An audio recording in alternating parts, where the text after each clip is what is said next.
Pero hubo un movimiento que también surgió, el movimiento pietista. Pietista. Porque a fin de cuentas, hubo gente, como siempre, como Dios le dijo a Elías, yo me he reservado para mí que 7,000 rodillas que no se han doblegado a Baal. Entonces, dentro de ese discurso, porque no se predicaba Jesucristo, miren, en el siglo XVII no se predicaba Jesucristo. Los evangélicos predicaban a Calvino, otros evangélicos predicaban a Arminio, otros evangélicos predicaban a Zwinglio, otros evangélicos predicaban el dogma católico, otros evangélicos cristianos predicaban otra cosa, pero ninguno hablaba de la Escritura. Simple y llanamente, todo se circunscribía, y todavía, mire, yo hablaba con una persona en estos días pasados, y me decía que cuando por primera vez le hablaron de nuestra iglesia, se animó a venir, pero cuando le dijeron que yo era pastor pentecostal MI, digo, no voy. Digo, pero ¿y por qué? Me dice, bueno, ¿cómo iba a ir? Si precisamente donde me golpearon fue ahí, por el simple hecho de que me cortaba el pelo, por el simple hecho de que me arreglaba un poquito, pues me maltrataron tanto y tanto y tanto que finalmente decidí que yo pudiera ir a cualquier iglesia menos a ella. ¿Ve? Entonces, fíjese que todavía al día de hoy, porque los dogmas no son malos, y el que una iglesia tenga unos distintivos doctrinales, eso no es malo en lo absoluto. Porque a fin de cuentas son reglas. ¿Sabe lo que es malo? Lo que es malo es cuando yo entiendo que yo soy mejor cristiano que tú, porque yo hago unas cosas que tú no haces. ¿Ves? ¿Ves? Porque soy más puro, por lo que hago. Por ejemplo, yo he ido a iglesias donde me han dicho, pastor, ¿y usted se puede quitar las prendas? Claro que sí, yo me las quito, me quito el reloj y me lo echo al bolsillo y me lo echo al bolsillo. Es más, yo fui a una iglesia donde si subía al púlpito me tenía que quitar los zapatos. Y yo no tengo ningún problema, si me lo hubieran pedido, yo me los quito. Lo que pasa fue que no me lo dijeron. Y cuando me preguntaron dónde quería predicar, si en el púlpito o abajo, pues yo dije, no, yo prefiero hablar desde abajo. Y ellos se quitaron el peso de encima, ¿verdad? De tenerme que decir, quítese los zapatos, porque me los tenía que quitar si escogía predicar desde el púlpito. Pero yo no hubiera tenido problema en quitármelo. ¿Sabe lo que yo hubiera tenido problema? Que ellos pensaran que son mejores cristianos que yo, porque ellos se quitan los zapatos y yo no me los quito. ¿Ves? Ahí es donde tendríamos problemas. Pero a fin de cuentas, el que haya calvinistas no es malo. Lo que es malo es que haya calvinistas que piensen que los que no son calvinistas no son salvos. ¿Ves? El que haya arminianos no es malo. Malo es que haya arminianos que piensen que porque ellos son arminianos, los calvinistas no se salvan. ¿Ves? Eso es lo que es malo. Entonces, desde luego, este movimiento pietista tuvo un desarrollo dentro de ese proceso donde la espiritualidad era cero y la frialdad en los púlpitos era lo que abundaba, porque a fin de cuentas lo que los predicadores hacían en el siglo XVII después de la Reforma era subir al púlpito y en lugar de predicar a Cristo lo que hacía era hablar de las virtudes, de las doctrinas de sus líderes. Y desde luego, la gente llegaba a la iglesia, entraban para disfrutar del culto y decían, hoy le vamos a hablar de lo que Martín Lutero, o de lo que Zwinglio, o de lo que Calvino dijo en tal momento. Entonces, esta gente que tenía necesidad de otro mensaje, esta gente que tenía necesidad de que la palabra de Dios fuera voz de Dios y no de hombre, pues empezaron a notar ese gran vacío. Y desde luego, ellos no se oponían, el movimiento pietista del siglo XVIII no se oponía a que existiera el calvinismo y existieran los demás movimientos.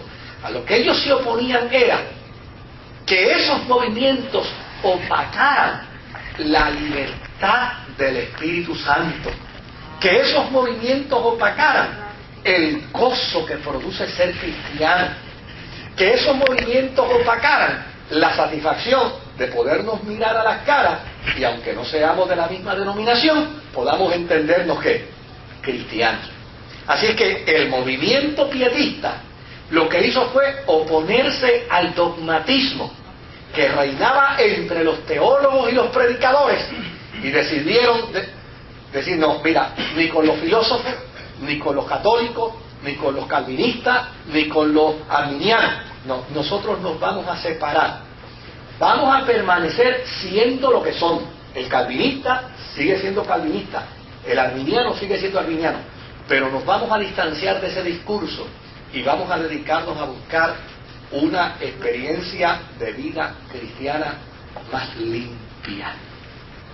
Y desde luego, cuando este movimiento pietista surge en el siglo XVIII, entonces surgieron los adjetivos peyorativos contra ellos.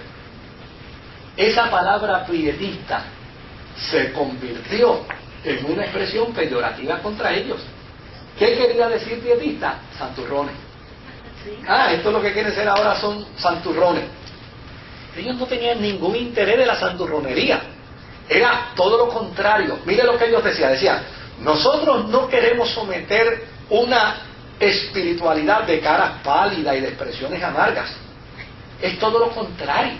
Nosotros lo que queremos hacer es que el Evangelio sea santidad de vida, donde nos miremos con dignidad, donde nos miremos con respeto, donde nos entendamos cristianos y nos entendamos hermanos, y en lugar de ir a discutir las virtudes del que dijo lo que dijo, empecemos a disfrutar de las virtudes de la fe cristiana, que produce gozo, que produce alegría al alma y al corazón. Eso era prácticamente el discurso de estos hermanos pietistas.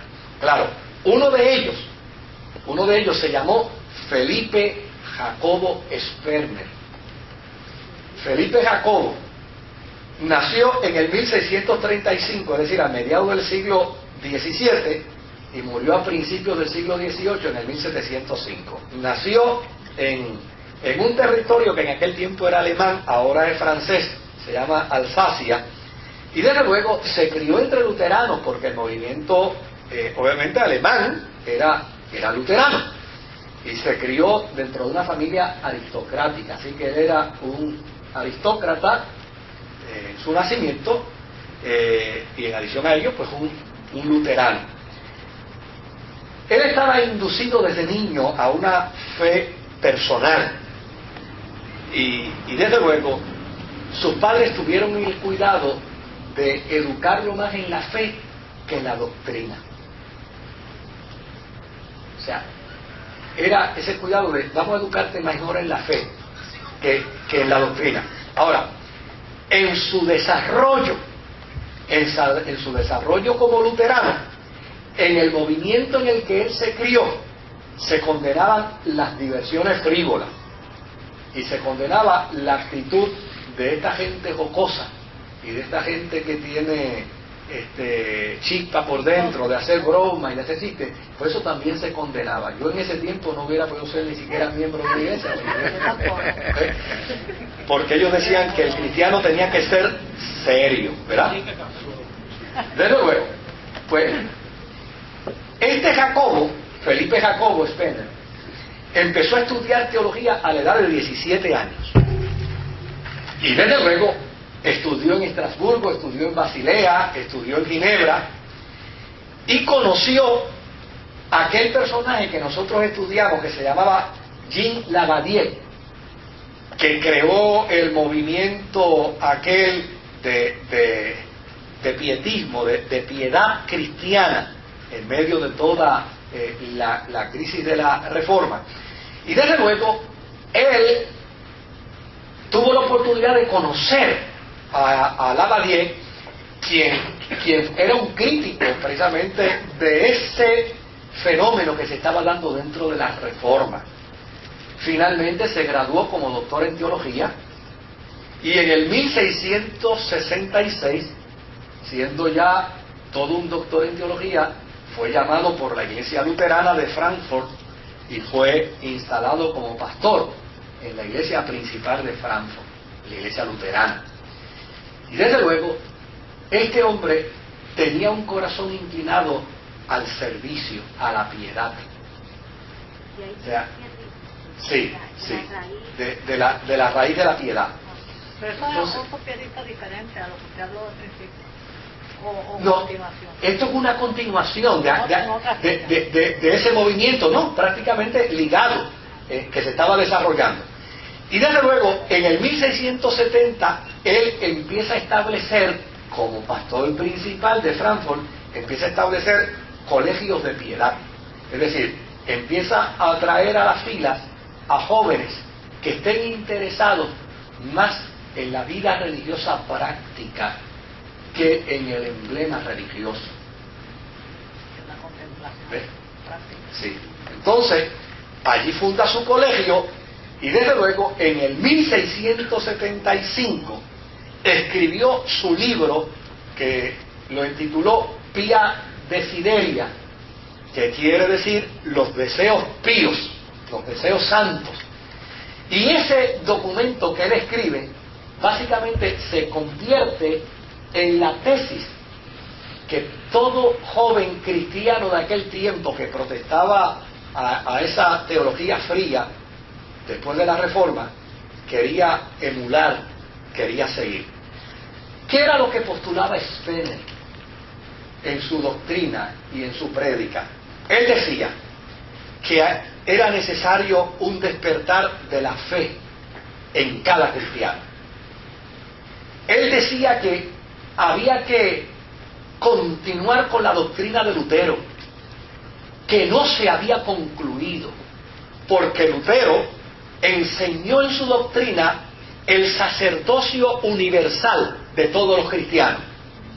Y desde luego, ya los cristianos después de Lutero se llamaban luteranos, pero habían empezado a hacer diferencias entre las castas de cristianos. Todo un discurso que deben aprenderse los apóstoles hoy en día, ¿no?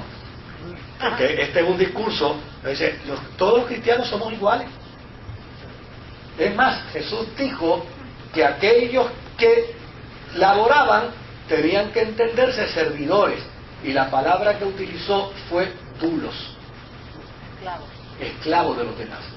O sea, cuando usted va a un restaurante y el mesero viene a servirle, en esa función el mesero es el dulos, porque usted es el que va a pagar por el servicio, ¿verdad? Pues en esa misma óptica la postulación de Pablo es que el esclavo de una iglesia es el pastor, es el mesero, ¿ves? Pero entonces hay gente que trastoca todo esto y lo ponen al revés y le hacen creer a las iglesias que el pastor es el que se lo merece todo, y que al pastor, y que al pastor hay que darle unos títulos de nobleza, a tal punto de que hay gente que ha llegado a pensar que el pastor es hasta intocable, que bueno, ya se dan casos de iglesias donde los pastores tienen guardaespaldas, que cuando terminan de su alocución y su discurso, óigame, le salen cogiendo 4 gorilas, se le paran de frente y no le permiten a nadie que se le acerque y lo salude, y no, se acabó el culto y hay que llevárselo ahí como en santa procesión hasta que lo desaparecen del escenario. ¿Entienden que un apóstol es un mensajero? Pues claro. Hay apóstoles Sí. con motora. Sí. Hay apóstoles con motora. Por eso. Un apóstol es un Es mensajero. un mensajero, y a pie. O sea, fíjense En el periódico que, dice se busca apóstol. sí, Motora. sí, que tenga, lo que le podemos ofrecer es una motora, lo más que le podemos ofrecer. Ahora, fíjense qué interesante. Spener postulaba eso, decía, mira, nosotros tenemos que culminar las enseñanzas de Lutero, porque ya en ese momento habían empezado a crearse unos lenguajes seculares dentro de la iglesia, el lenguaje del clérigo y del laico, que todavía al día de hoy existe. ¿Y qué quiere decir fulano es clérigo y fulano es laico?